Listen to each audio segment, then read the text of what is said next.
Hello everyone and welcome to Sinful Gaming. Hope you're all doing well, hope you're all staying safe, and most of all, I hope you're all fighting that war against the grey, or reading that backlog of books on your bookshelf. Today we've got another Black Library review for you, and today we're going to be looking at The Tainted Heart by C.L. Werner. So what is The Tainted Heart by C.L. Werner all about? Well, it features these two characters on the front cover here who are both witch hunters known as Talakan and Asselt. I think I'm pronouncing their names right. I apologise if I'm not. They're very different sort of names. Talakan is Taloccan. I think I've got them right. And Selt is Esselt. If I've got either of those names pronounced wrong, please do leave a comment down below and let me know how terribly I've pronounced those names. But they are two witch hunters. They are also lovers. And go around the mortal realms hunting out witches and heretics and putting them to death or trial, or more likely both. In this particular story, they go hunting after this particular witch that has caused quite havoc in the realm of Chimon, and at some point during this first opening part, Asselt, the female witch hunter here, falls ill with an affliction. And it features Talakan trying to save her and cure her of this affliction she is being ravaged by. It really does speak volumes. It gives you like how this love is stronger than anything, and doesn't matter whether your faith or your loyalty lies, that love will trump it all, and that you have this, you will do anything for the one you love more than anything. It's a really great story, and it shows how far love can take you down particular paths as well, and just this need to be having that person there and do anything and everything to save them and keep them with you. Definitely my favourite character within the book is, or probably I'm going to say, is Talakan, the male witch hunter. He just is so in love with Asselt that he just can't fathom life without her and will do absolutely anything to save her. It's a really great story, and once again, just something different. It's not about vengeance or any of that. It's about protecting the one he loves, which is a really cool, different sort of story to have in a Warhammer universe. Normally they're all about war or vengeance or pride, or someone's taken something. Just trying to keep your love alive is really, really cool, a story to follow along.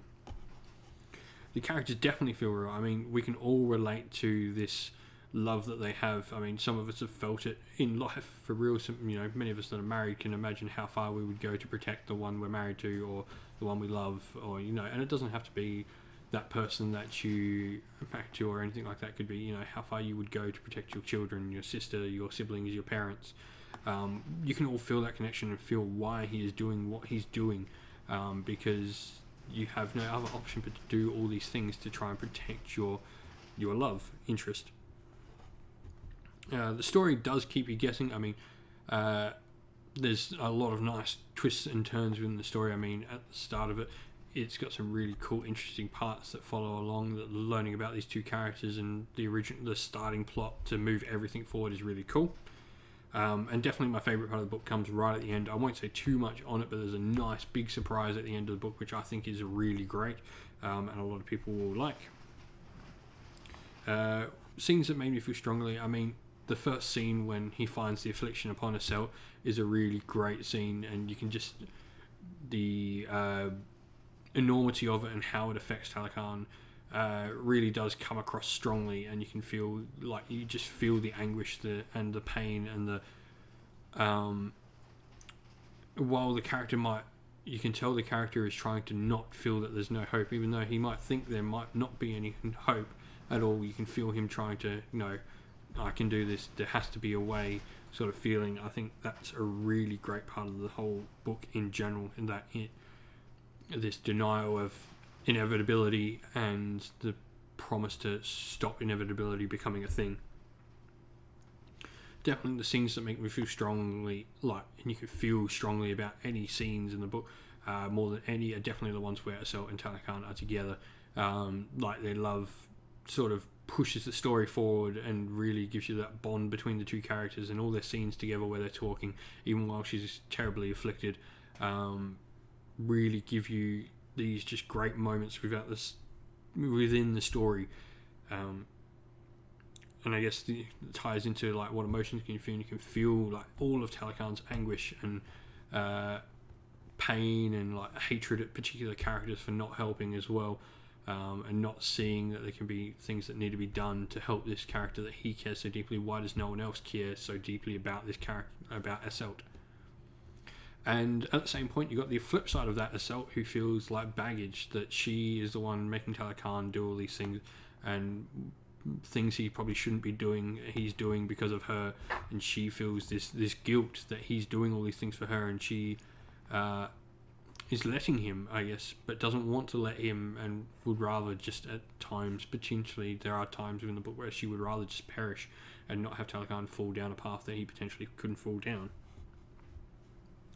Did the book grip you? And I guess this goes into like a little bit of the negatives of the book. I think there are passages certainly in the first, I guess, 2/3 of the book that really grip you and really give you some good sense of story, but I do think it takes a long while to get into them, honestly. And I feel the end third of the book, where the story really starts to move along, does become quite quickly paced, and probably almost too quickly paced.